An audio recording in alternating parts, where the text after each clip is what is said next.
เป็นได้สังคมรู้สึกแต่เจ้าอีหล่าบักล่ะแต่ก่อนยังว่าแม่อยู่ใกล้ไปหามาแวยังเห็นกันแน่เนาะวันนี้หันแม่กับเราบ่มีบนอยู่ได้สิกลับไปบนเก่ากับกลับบ่ได้บัดนี้ กลับบ่ได้แล้วโยม เราไปหน้าอย่างเดียวเราบัดนี้ผัด ออกมาเลยติ ไปผัดในช่วงที่ว่ายังตั้งตนตั้งโตบ่ได้ยังบ่มีบนรักบนเพิงซ้ำบัดนี้ทั้งนั้นกับเพิ่นก็บ่ให้อยู่แล้วบัดนี้ ขาวสะอาดครูโดนกันเลยกับเสือเจ้าใส่นี่เอาแก้โอ้ยบ้าแก้เด้อวันนี้ อ๋อ จะโคตรอ่ะจับจ้างเล็กหรือ เป็นอะไร ก่ บ้า อนเอวก่อน พอดีมูยิกหลานใส่เสืออยู่ เอาคัดกับมันค่ะ พอดีโอ้หมอเจาะเนาะงามเลยดี เออ ชี้กันก่อนไปเป็นยักษ์ชี้ให้นวลยกมือเด้อ พอ แม่เลือดเท่กว่า มีแต่ FC สาวนวลข่อยกับสาวไล่บ่มีเลย ชีวิตค่อยดีใจลายได้ค่อยซีรุ่นรุ่งบาน ได้แล้วโอ้ ไล่ออกมาเด้อไว้สิบคู่กันว่าจะแท้บาทนี่ เลยบ่คู่กับบี้เครื่องกันเด้อนอกจากโบก็เอาไว้กินน้ำแล้วล่ะเด้อ บันหน้าเด้อล่ะเด้อบันหน้าเด้อ ตื่นเนย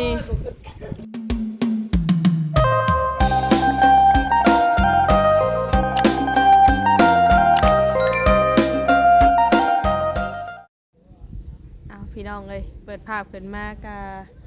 อยู่โฮมซาร่าเนาะพี่น้องเนาะพอดีเห็นทางน้องสมโอและก็น้องโลดกำลังย่างมาโรงเรียนพี่น้องกำลังสิเข้าไปหาเพิ่นแต่ว่าเพิ่นมาก่อนเนาะก็เลยนัดน้องเพิ่นถ่ายทำอยู่นี่ก่อนอื่นกับทักทายสบายดีสวัสดีพ่อแม่พี่น้องเนาะปาลุงกันเบิดสุขุสุคน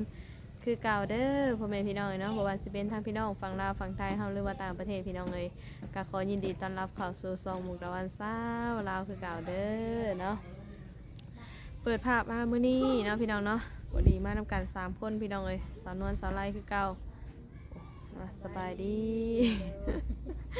เด้อเด้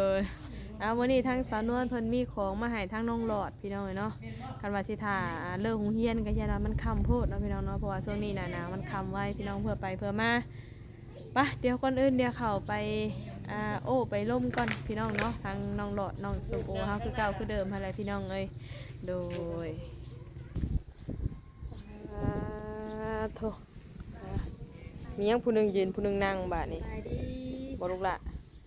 เอ้าตาย พี่น้อง พี่น้องไว้มาหาจะถึงเนาะ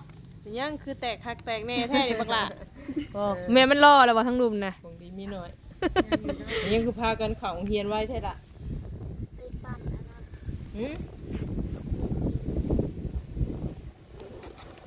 คือพากันไปไว้แท้ ไปซื้อดินปั้นหมักเครื่อง บำปั่นหมักเครื่องเอาไปเห็นยัง กิจกรรมโรงเรียนบ่ โดย อืม ที่กำเรียนแบบเพิ่นให้เว้าแล้วก็ให้ปั้นอันนี้แข่งกันสิบ่ โดย อืม นี่จังโมงเลยคือว่ามาไว้ทหาร12 โมงบ่ 12 โมงบ่ายโมงยังแต่ยังบ่ฮอดบ่ายโมง ว่าเล็กน้อยมาเพื่อมาดินมาหัวเนาะน้ำมนต์ครู ต้องรออาจารย์เด้ก็คือเฮาแต่ยังน้อยนะยังไปก่อนเวลาเข้า ไป เด้ ก่อนอาจารย์บ่ ว่าสิให้อาจารย์มาเล่าลูกศิษย์บ่ได้บัด บ่ นี้ ได้ เนาะ แล้วเข้าห้องบ่ได้เลย ตกได้พี่น้องตกเล็กตกแน่เนาะสมมุติเนาะ ได้ถุงใหม่แล้วบ่ถุงใหม่ไซส์นะฮะแม่ให้ โดย แถวมึงดูหาปิ่นน่ะเอามามึงดู กดเบิ่งยังหางามบ่ฮะ โอ้ โอ้ยังใหม่แน่นี่ เนาะ แม่เอาให้ตินะ เอา แม่ ได้ ให้มื้อใดนะ แต่หึง เป็นได้แม่เจ้าได้ยินข่าวอยู่บ่เจ้า บอก บ่ได้ยินข่าว โดย อืม อย่าฮู้ว่าข่าวหยัง อยากหู อย่าฮู้ฮู้ได้อย่าตกใจเด้อ ว่าเป็นญาติเนาะว่าแนวให้น้องสุโบเป็นญาติน้องสุโบเนาะว่าฮู้ข่าวแล้วจะตกใจเด้อผู้ว่าโอ้ยแต่ข่อยก็ยังตกใจแล้วข่อยบ่ได้มาหาเรื่อยข่อยก็ได้ยินเรื่องข่อยก็ยังตกใจเด้นี่ เว้นข่าวได้ดอก รรมดานี่แหละเนาะเป็นอันน่ะบ่แม่เจ้าน่ะบ่เพิ่นบ่มีหม่องอยู่เลยล่ะเฮ็ดแนวใดบาดนี่ชุมเจ้าน่ะ แม่มีหมองอยู่เลยสิเฮ็ดได้สิซอยแม่ได้จังไดบัด ช่วยแม่ได้สิ่งใด ยังบ่มี หมู ยังฮู้ วันนี้บอลที่เพิ่นหรือเคยอยู่เพิ่นก็อยู่บ่ได้แล้วบัดนี้เพิ่นบ่ให้อยู่แล้ว สิแก้ไขในใดสิให้มาอยู่น้ำเจ้าบ่ฮะแม่ย่าบ่ให้อยู่บัดนี้สำหรับเจ้าเด้ซะ อยู่ ให้อยู่ ได้ สำหรับเจ้าน่ะให้อยู่ได้ โดย หากใจแม่ย่านี่เพิ่นบ่ให้อยู่สิบอก โดยบ่ให้แม่เขาหน่อยนะมาอยู่นำ อืม อ้าวแล้วบัดนี้แม่เจ้าว่าบ่มีบ่อยู่บ่ไปเด้บัดนี้สิเฮ็ดได้ก็ให้อยู่หันก่อนบ่ได้ เป็ บ่ นหยังแม่เจ้าก็เราก็บ่กล้าขายดอกเนาะ อืม เงินซาลานเป็นจ้ะ บ่เป็นสิทธิ์ของเราเนาะ อืมก็ได้แล้วน้องเพิ่นก็ตอบบ่ได้ดอกเนาะเพราะว่ามันบ่ได้เป็นสิทธิ์กับน้องเพิ่นก็ลำบากใจอีก บ่กล้าเว้าดอก อืม เขาว่าคือสมมุติว่าน้องเพิ่นให้อยู่บัดมันบัดบ่มีสิทธิ์ของน้องเพิ่นอีกเนาะ แม่น น้องเพิ่นก็ลำบากใจ เป็นได้สังคมรู้สึกแต่เจ้าอีหล่าบักหล่ะแต่ก่อนยังว่าแม่อยู่ใกล้ไปหามาแวยังเห็นกันแน่เนาะบัดนี้หันแม่ก็เราบ่มีบนอยู่แล้วสิกลับไปบนเก่าก็กลับบ่ได้บัดนี้ กลับบ่ได้แล้วโยม เราไปหน้าอย่างเดียวเราบัดนี้ผัด ออกมาเลยติ ไปผัดในช่วงที่ว่ายังตั้งตนตั้งโตบ่ได้ยังบ่มีบนรักบนเพิงซ้ำบัดนี้ทั้งนั้นก็เพิ่นก็บ่ให้อยู่แล้วบัดนี้ ความรู้สึกเจ้านี่รู้ตัวแม่อยู่บ่ โดย รู้ตัวอยู่ โดย ส่วนกระซอยยังบ่ได้คือว่าแนะชมโอก็ได้น้องเพิ่นก็ยังน้อยเนาะ หรือว่าให้แม่จะปลุกตู่ว่าอยู่เจหั่นบ่เจใกล้ยายเพ็ญหั่นบ่ ฮะเอาบ่ แม่ปลุกตู่ให้อยู่ คือเก่าแน่เนาะ ก็ซ้ำอยู่นำให้คือเก่าเด้อ อยู่ใกล้ ได้ เนาะ ไงคือเก่า ได้ง่ายกินน้ำกันคือเก่าเนาะ อืม โยมแม่ย่าบ่ให้ขึ้นนอนในเนาะมีแต่ว่าปลุกตู่ให้เรานอนเจหั่นแหละ บนใกล้แล้วก็ห้องไปอยู่นะนี่ เว้าแล้วตัดขาดเลยอยู่เลยนะได้ยินอยู่ดอก ตัดขาดความสัมพันธ์เลยนะว่าแล้วกัน เราบ่ให้เขามายุ่งมาเกี่ยว ทางน้องหลอดได้สละคือเงียบแท้เป็นห่วงแม่อยู่บ่ฮะ ตอบบ่ได้บ่ฮะ แม่มาหาอยู่ว่าช่วงนี้นะ บ่ บ่ได้มา โดย เรามาเหิงเติบเลย แต่ถึง ชุมเจ้าก็บ่ได้ฉุกไปหาเราบ่ บ่ อยู่ใกล้ก็บ่ได้ไปหากันบ่ล่ะ บ่ย่าบ่ให้ไป มียามให้ไป โดย แม่ยาสั่งหยุดแล้วแม่นหยุดแล้วนะ แต่ใจน้องเพิ่นก็ยังไปอยู่แล้วคงเหม็นฉี่เหม็นเหนียวแท้เนาะทางนี้เนาะ ลมพัดมาเด้ ตาโรค พัด บา มาแต่ทางเหนือ ฉี่เหม็นเหนียวเพิ่นพี่น้องเอ้ยเนาะ เออ ไปกันว่าก็แตกกันบึ้น เออกินข้าวกินน้ำมาแล้วบ่ดีล่ะ กินแล้ว กินกับยังบ่นี่ ขนมกินตรงนี้ โอ้ยังอยู่บ่มีใคร เบิด เบิดเลยถือว่ากินแต่ชงย่างนะเพิ่นนี่เนาะเอาไปซื้อมาบางหนึงนี่ได้ อืมก็เราบ่มีแนวกินเนาะ ได้กินมีกับไข่ เพื่อจะกินซื้อกินไทยก็คือว่าแล้วเนาะเงินคำกับแก้วเนาะ บ่มีคือว่าเลยพี่น้องเว้ยซื้อหนึงมาบิดอันหนึงแมันบ่นะ โดย ก็กินได้แต่ไข่กับมี โดย มียาอยู่เพื่อนอยู่ว่าล่ะ อยู่ อืม เฮาก็อยู่ บ่อยู่แล้วไปเปลี่ยน ไปเฮ็ดเวียก เฮ็ดเวียกแล้ว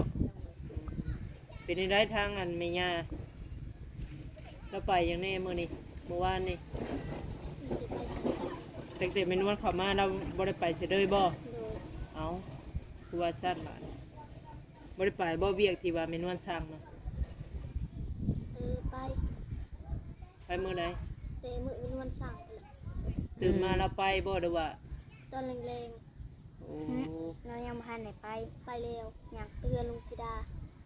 อ้าวอะไรบาท สรุปแล้วไปหรือบ่ได้ไปล่ะ ไป ไปรายละเอียดต้องถามแม่ย่าเนาะ ว่าง่ายๆคือตอนที่น้องตอนย้ายไปนี่น้องดอดอาจสิบ่อยู่หรือว่าบ่เห็นก็มี อ่า อืม เป็น ว่า บ่ น้องสิบ่แบบอยู่สินะ อืม แล้ววันนี้มันก็เลยตอบบ่ตรงกันผู้หนึงว่าไปผู้หนึงว่าบ่ไปเด้อเพราะว่าบ่ได้อยู่นํกันหั้นนะ อืม ผู้หนึงไปดินผู้หนึงอยู่แม่นบ่ โดย เออ เป็นได้ส่งคัดเป้าละ ไปตัวก็บอกพี่น้องเว้ย ฮะถุงเมนวนซื้อให้ก่อนนะนั่นบัดใส่บ่ได้ว่าใหญ่เก็บไว้บัดใหญ่เด้อเพราะว่าเพิ่นลดอ้วนลงไปอีกเดดิกี้อ้วนบัดผอมลงไปบาดนี่ แต่ ว่า เสือเครื่องนอกเสือก็ขาดมาแล้ว เป็นยังคือว่าน้อยลงบ่ได้ค่อยกินข้าวบ่ กินข้าวบางมื้อ เป็นบางมื้อ กินข้าวบ่แซ่บ สลายบ่ได้กินแต่ตอนเช้า อ๋อตอนเช้าน่ะบ่ได้ค่อยกินข้าว โดย เป็นใด ช่วงเที่ยงกับช่วงแลง ๆหนึ่งข้าวบ่ทันเด้อแบบใดเด้อบ่อยากเลยบ่มีแนวกิน บ่อยาก อ๋อ บ่อยาก ว่าง่ายก็แบบลูกเต้าเฮาเนี่ยเฮ้ยตอนเช้าก็สิค่อยกินข้าวเนาะอากาศมันก็เช้าโพดสินะแม่นบ่ โดย น้องหลอดนี่ย่อยลงเนาะน้องหลอด จอยล เนาะ งไหนจอยลาย บ่ล่ะ ทั้งจอยทั้งดำติ มีแนวคิดแนวเครื่องบ่หน่อยๆซำนี้ก็บ่หรอก หืม หึ คิดหยังอะน่ะกินมื้อก็นอนเท่านั้นแหละ อืม ฮะหรือว่าคิดอยู่บ่ล่ะ เฮ็ดงานก็บ่ได้เฮ็ดติ อืม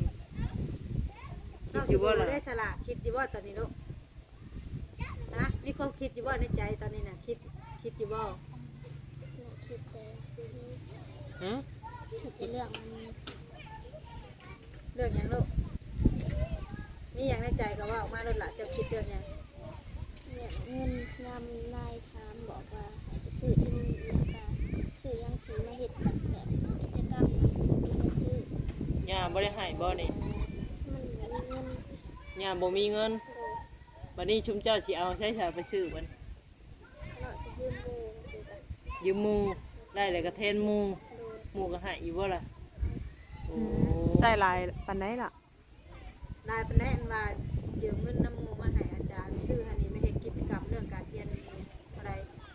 4,000กีบ โล4,000ก็ย่าก็บ่มีบ่ย่าก็ 4,000ย่าก็บ่มีให้เจ้าบ่ลูก มียาว่าจะซื้อเขา มีอยู่แต่เก็บไว้ซื้อข้าว เข้าก็เบิดได้บ่ โดย เบิดเฮิงเด้ ยังอยู่ได้ เนาะ ยังเข้ามา ยังประมาณยังบ่หลายสิบ่ โดย อืม ประมาณจักโลลูก ยังบอกอยู่ของมียาเก็บไว้อยู่ในของ เอาความลับนะ มีแต่ว่าถ้าอย่าพูดต้องไปถามย่าเนาะ เออ บัดนี้น่ะแม่นบ่บาแม่เจ้าน่ะว่าเจ้าบ่มีข้าวกินแล้วเราตักมาให้แม่นบ่ แม่นอยู่บ่ล่ะ โดย หลายตัวบ่แม่เจ้าตักมาให้นะ โลหนึ่งบอก ประมาณโลนึง ประมาณโลนึง ถือว่า ยั ได้ ง มา บ่หิวบ่ เนาะได้มา2เทื่อพุ่นแล้วเนาะ ยังบ่หิวประมาณโล2โล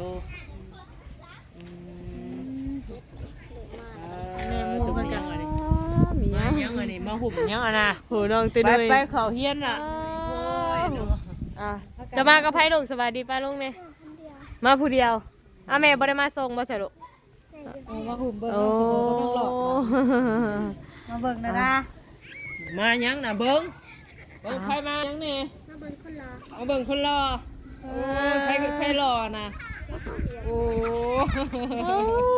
พี่น้องเอ้ย หมู่ลายดีนี่ อันนี้ที่ว่าหมู่เขา หมู่เทเจ้าบ่ เฮียนใส่แล้วล่ะ อ่ามีหยังอีหล่ะส่งกสินคือเป็นอันนั่นน่ะนะพี่ใส่นั่นน่ะ หมู่คูณมา เอ เพิ่น อ ฮะ อืม เขาเฮียน เจ้าย่างมาผู้เดียวจ้ะบ่ป้าโต มากับบักขึ้นมา เออเออ แม่ไปใช้ตัวมาส่งแหละอยู่เพื่อนชอบแม่ไปไทยยังไม่ได้ไปบ่สั่งแล้ว อ้าวแม่ยังบ่ได้ไปไท คื ย อว่าตอนนั้นว่าแม่สิไปไทยอยู่บ่แม่นบอกแล้วสำแม่เจ้าอีเนาะ ยังบ่ถึงเวลาบ่ ยังบ่ทันถึงมือเพิ่นไปบ่หรือว่าใดๆยังบ่ฮอด แต่ได้บัดนี้หมู่มาหุ่มมันอายบัดนี้บ่เบิ่งกันเด้อลูกเด้อไปครับกันไปเตรียมไว้ห้อง เขา ไป เรียนไปลูกไป ถึงเวลาครูนั่นแหละค่ะ จังหน่อยครูมาหาบ่เห็นหน้าหาเนาะ ถ้าอยากเบิ่งอันนางชมโอกับเท่าหลอดแหละเบิ่งโทรศัพท์เด้อเบิ่งเด้อช่องในนวลมันปลาเด้อเห็นอยู่บ่กดอยู่บ่ลูกฮะจะเห็นบ่กดติดตาม โอ้ย FC ของแท้แล้วสั่นเลย ทีมน้อยอันนี้นะ ติดตามอยู่ติ กดไลค์ เจออยู่ว่าเคยเห็นภายในในนี่ เคยเห็นภายใน แสดงว่ามีแต่ FC สาวนวลใช่นี่อ้าย บ่มีจักนี่เลยนะ มีว่า FC สาวมุกกันนี่มีดสะห้อยมีแต่ FC สาวนวลพี่น้องเอ้ยเนาะ ขอบใจด้วยนะเด้อเอาเข้าห้องทำโรงเรียน โอ้ทางนี้กับป้า คนเนาะ ร้านเขาหาเฮียนที่เราไงมาเบิ่ง ซีนให้กับหมู่กัน โอ้ถือว่าคนหลังเติบแล้วสมบูรณ์คนน้องหลอดนี่ มีหมู่หลายกันเนาะ ฮะมามาทางนี้แหละบอกล่ะ เป็นตัวจริงเนาะ ปอได้เลยฮะ พอสิ ว่าสิบ่หมู่จะบ่ล่ะเอาเนี่ยน้ำเมนวนเนี่ยเมนวนก็สิได้หลังน้ำเขา สไลด์ดีแต่ไม่นวล โอ้ อ้าย เอามาเสร็จนี่เรื่อยเนาะคนเขาอาจจะเคยเห็นหน้าเห็นตาสนวนพี่น้องเลย ผู้ใดมีโทรศัพท์ก็จับมาดูแลนอกสิบ่พิมพ์เข้าไปกดติดตามเลยกดไลค์กดหยังให้เมนวนเลยเด้อหมู่หลานอยู่ด้วยกัน จะยุ่งแล้วเหรอ เอาถึงเวลาแล้วบัดนี้สิหาของไม้แพร่ดีให้ทาง ของไม้ ต้นบัดนี้เด้อเอาว่าล่ะ สิใส่ได้บ่ได้บ่ฮู้เนาะ แม่นยังเสี่ยงอยู่ได้นี่ เอาบ่ได้ก็ 50เอาในใดก็ลองเบิ่งเนาะเจ้ากล้าโชว์อยู่บ่เลยฮะจะมีความสามารถกล้าโชว์ต่อหน้าหมู่อยู่บ่ เอา เออ แล้วหมู่ก็มาถามว่าเบิ่งอยู่น่ะถามว่ารุ่น ป้าเด้อยังบ่ได้ไปได้นี่นะ เนี่ยFC ตัวยงได้นี่พี่น้องเลย ถือว่า FC ข่อยยังยาวนานเติบสานี่ เนาะ ยังน้อยยังหนุ่มอยู่กว่าบัด อย่าเดี๋ยวเจ้าเดี๋ยวมันอาเซียนก่อน เดี๋ยวเจอเพิ่นเกษียณก่อน โอ้ยพี่น้องเลยเนาะ จังใดสิเอาเสื้อผ้านักเรียนเด้อก็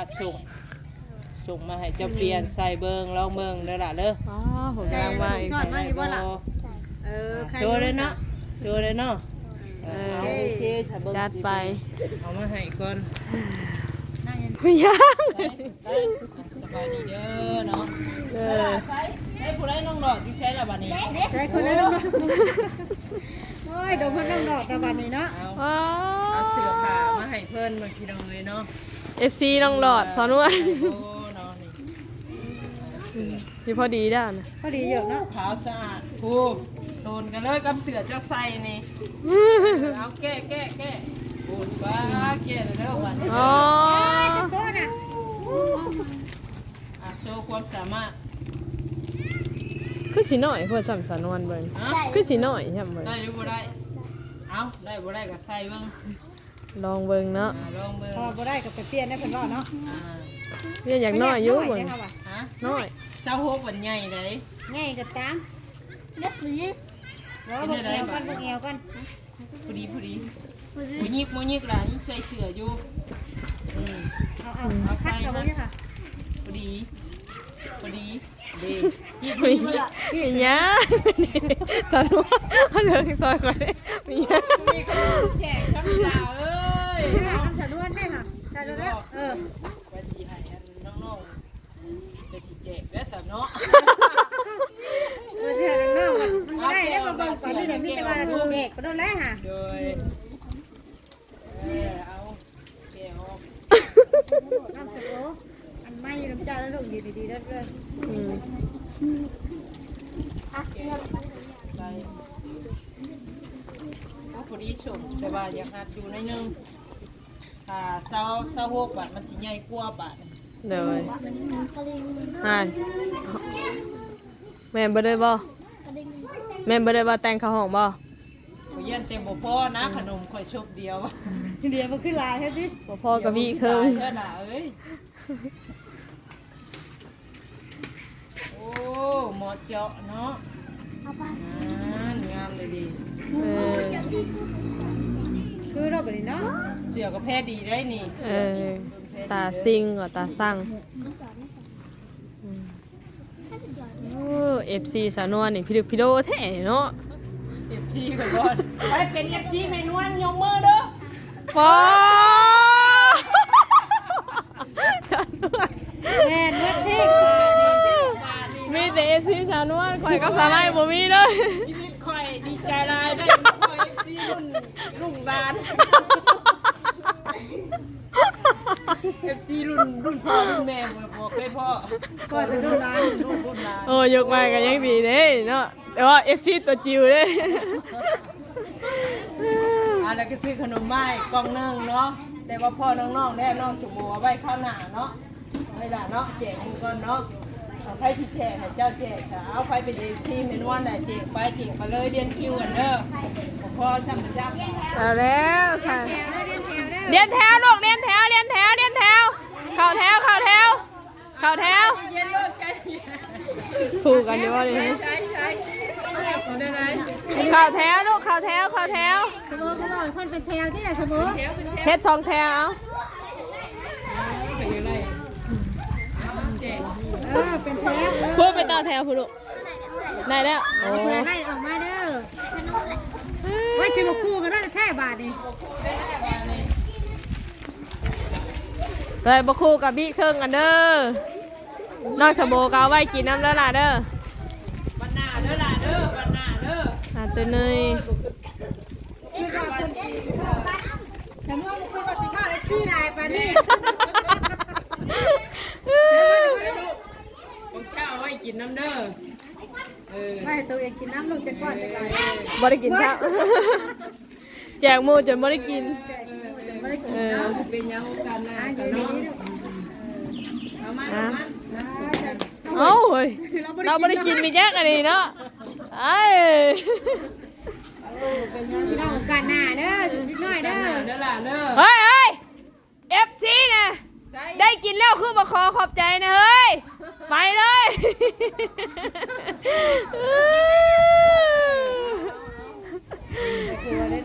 เสียงว่า FC อยากกินขนมพี่น้องเอ้ย นึงเนาะ เอฟซีกินขนมได้ด้สมโอเนาะ เราถือว่างามชมพูเพราะใส่อยู่ที่ละเสือผ้าเพชรเจ้า ของเจ้าพ่อได้ใส่อยู่บ่ลูก นะ มีแต่สีเงา เดี๋ยวสิเนี่ย เสือกันสั่นตัวเดียวเท่านั้นเจ้าอยู่บ่ ถือว่าตอนนี้กำลังแบบว่าทั้งนอกเปิดนี่จะได้เงินไปเฮ็ดเอียงก็ ดิดปั้นซื้อดิดปั้น ปั้นก็ นี่น่าข่อยกับบูบี้นั่นน่ะข่อยกับมี10,000อันนั้นน่ะเดี๋ยวได้เอาให้ก่อน10,000ดิบลังมาอีกแล้วบ่ได้ซีเจ้าเนาะ เอาถือว่าเมนูกะสิเอาเงินไปให้เด้อเรื่องแบบใจจ่ายค่าทำค่าเฮียนเด้อ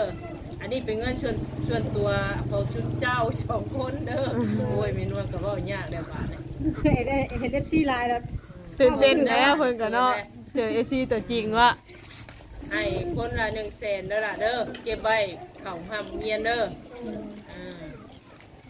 คนละ100,000ถือว่าหลายเติบแล้วหั่น โอ้ เนาะ ให้มันกุ้ม2ทิศ มันกุ้มเด้อลูกเด้อ บ่ 2ทิศ3ทิศพุ่นนะเฮ้ย เงินอันแสนหนึงให้กลุ่ม2ทิศเฉพาะเงิน10,000นี่ได้จังมื้อได้ว่า2-3มื้อเงิน10,000บ่ได้แล้วเนาะ เอาน้องโดดเก็บไว้ดีๆเด้อไว้ใช้จ่ายชุดเจ้าเข้าห้ำเฮียนคนละ100,000อาจังไดก็ให้เจ้าขอขอบคุญขอบคุณทั้งแม่เย็นเด้อ ขอขอบคุณกับคุณน้ำเย็นในร้านด้วยจะขอลูกสลานจะขออยู่ดีมีเงินสุขภาพแข็งแรงในเย็นกระลูกสลานมันเป็นได้ทุกวันก็คือเลยเท่าคนเท่าเด้อคือเป็นนวลในมุกในไร่จะขออยู่ดีมีเงินสุขภาพแข็งแรงเป็นสะพานบุญสุขลานขออยู่ดีมีเงินสุขภาพแข็งแรงสาธุ น้องคนก็เว้าตัวเองเป็นเนาะ สั่นเลยบาทนี่หมู่มาหุ่นเอ๊ะสั่นเลยบาทนี่ มึงแน่ เอา หมู่ น้องหล นะ อดเอาน้องหลอดบ้านน้องดังแล้วลูกเด้อ อ๋อ สุขภาพแข็งแรงเด้อในวันจะมาเป็นสะพานบุญให้ลูกหลานขอขอให้ดีมีสุขภาพแข็งแรงสาธุ สาธุ ถูกเนาะ ตุ๊บปุ๊บ เป็นได้หมู่มาหุ่มเบิ่งนะตื่นเต้นบ่ โอ ลูก้ ยน้องพี่น้องเลยมี FC ชาวนวลอันนี้พี่น้องเลย เป็นได้ลูกกินขนมแซ่บบ่แซ่บ เอาโอกาสหน้า โอกาสหน้าชื่อมาให้กินกดลายตัวนี้เด้อเอาลูกอมเนาะกับน้ำจะคู่กันเนาะ ยิ้มบาน เอาอมแล้วก็ยิ้มมันจะงามเด้ พอดได้บาทนี่นะเต็มลำมาเอาแล้วบาทนี่ โดย เออตัวพี่น้องเลยเอาโอเค เนาะจังไรว่าให้เจ้าไปห้างไปเฮียนนั่นตลาด เล เด้อย มุกตั้งใจเฮียน เป็นหูคนดี สบายดี สบายดีบ๊ายบายบ๊ายบายน้องน่ะ สบายดี สบายดีบ๊ายบายไปแตก เฮียนมานี่เนาะ พี่น้องเอ้ยเอาเนาะ FC สาวนวลพี่น้องเอ้ย FC ตัวจิ๋วสาวนวล จากไหนก็ขอมุกขอบใจป้าลุงเบอร์สุขุทุกคนเด้อเนาะเขามาให้กำลังแห่งใจแล้วก็ขอมุกขอบใจทางผู้รักผู้ใหญ่เพิ่นที่ว่าสุดซอยทางน้องหลอดเนาะเครื่องนุ่งของเธอก็ขอให้ทางผู้รักผู้ใหญ่เพิ่นก็อยู่ดีมีแรงสุขภาพทางกายแข็งแรงเด้อเนาะมีดาวสำหรับคลิปนี้ก็มอบเครื่องให้น้องหลอดกับพอดีทั้งน้องๆนะเฮียนเพิ่นกับบ่เคยเห็นพี่น้องเลยเนาะก็แลนหุ่มมาเบิ่งกะว่าอะไรผู้บางคนผู้เพิ่นติดตามเพิ่นก็อาจจะเคยเห็นเนาะส่วนหลายก็ FC ทั้งสาวนวลพี่น้องเอ้ยแต่ว่าสำหรับคลิปนี้ก็ลาไปก่อนเด้อพี่น้องเด้อสบายดี